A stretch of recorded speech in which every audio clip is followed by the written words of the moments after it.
চাওক চাওক মই কাৰো কথা নহয়। মই মেৰুদণ্ড পণ কৰি জীয়াই থকা ব্যক্তি। মই মেৰুদণ্ড পণ কৰি জীয়াই থকা জাতিৰ পৰা আহিছোঁ। মই কাৰো গোলামী কৰিব নোৱাৰোঁ।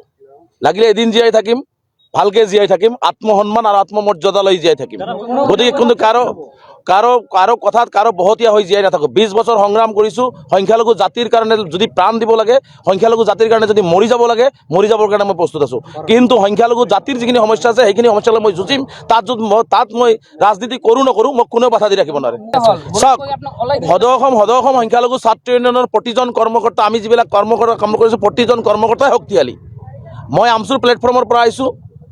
গতিকে তেওঁ মোক চাৰ্টিফিকেট দিব নালাগে শক্তিশালী হয় নে নহয়। মই ৰাইজৰ নেতাও নহয়, মই সংখ্যালঘু ৰাইজৰ এজন সন্তান, সাধাৰণ ঘৰৰ সন্তান, আৰু সংখ্যালঘু সাধাৰণ ঘৰৰ এজন বেটা হিচাপে মই যুঁজি আছোঁ, যুঁজি যাম। গতিকে মই সংখ্যালঘু ৰাইজৰ এজন বেটা, মই নেতাও নহয়, মই শক্তিশালী হয় নহয় এইটো মই নকওঁ।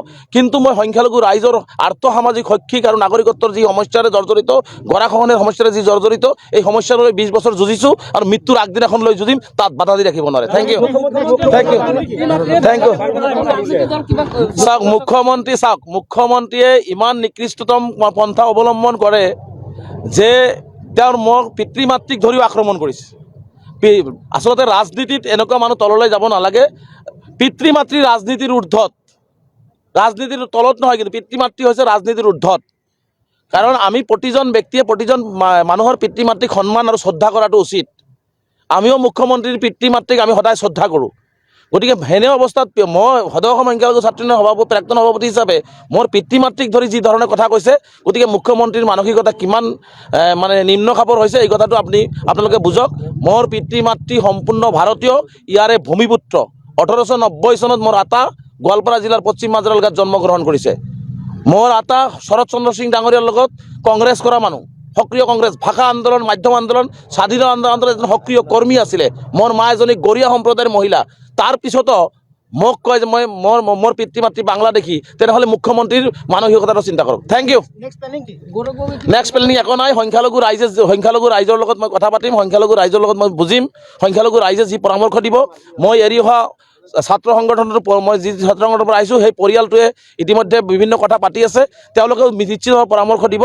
গতিকে আটাইৰে পৰামৰ্শ লৈ, আপোনালোকৰ পৰামৰ্শ লৈ মই ৰাজনীতি কৰিব লাগে নালাগে সিদ্ধান্ত ল'ম। কিন্তু এটা কথা ঠিক, সংখ্যালঘুৰ ওপৰত কোনোবাই আঙুলি তুলিব, সংখ্যালঘু জনগোষ্ঠীটোৰ ওপৰত কোনোবাই কথা ক'ব, সংখ্যালঘু জনগোষ্ঠীটোৰ হৈ কোনোবাই কথা অত্যাচাৰ কৰিব, এইটো মই কোনো পদ্ধতি মানি নলওঁ। মই য'তে নাথাকোঁ কিয়, মই এজন মানুহ হৈ থাকিলেও মই তাৰ তীব্ৰ বিৰোধিতা কৰি যাম, তাৰ প্ৰতিবাদ কৰি যাম।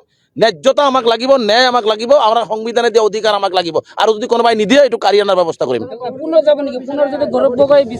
চাওক, ৰাজনীতিত মই সেইটো কথা মই ক'বই জানো। ৰাজনীতিৰ পৰা মই মাত্ৰ ওলাই আহিছোঁ। মই 48 ঘণ্টাৰ এটা ৰাজনৈতিক নেতা আছিলোঁ। গতিকে মই হয়তো ভাৰতবৰ্ষৰ আটাইতকৈ কম সময়ৰ এটা দলৰ ৰাজনৈতিক নেতা। গতিকে আৰু কি কাৰণে ওলাই আহিছোঁ, কি অৱস্থাত আছোঁ, মই মানসিক অৱস্থাটো কি মোৰ আপোনালোক জানিব।